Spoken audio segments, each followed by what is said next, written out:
gumugulo sa social media yung support sa inyo. Thank you. I don't read. Hindi ako ganun ka-strong. Oh, Hindi ako strong. but there's an outpouring. Pero Justice thank for you. Bong. Pero yung friends, siguro kasi alam ko na meron akong mga ilang messages na makikita rin na syempre hindi rin naman lahat naniniwala kay Bong.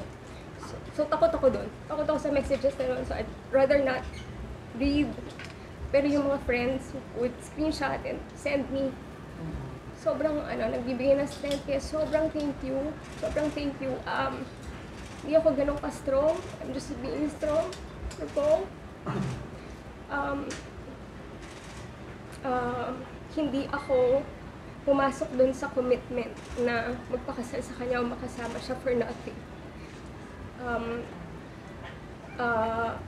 Nung nangyari to, mag-boyfriend-girlfriends pa lang kami, nakita ko kung gaano siya nagsasabi na totoo.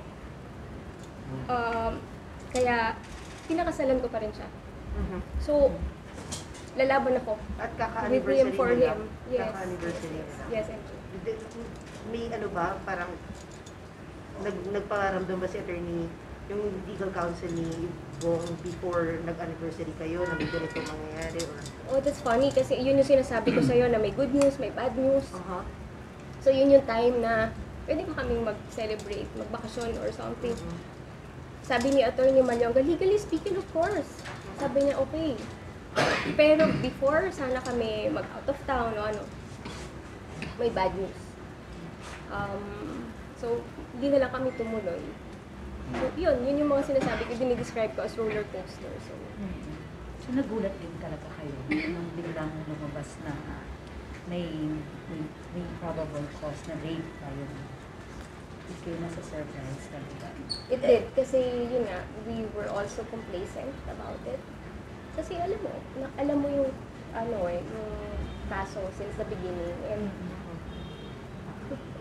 tawa na rin ako na naiiyak ko, hindi ko nakikinig.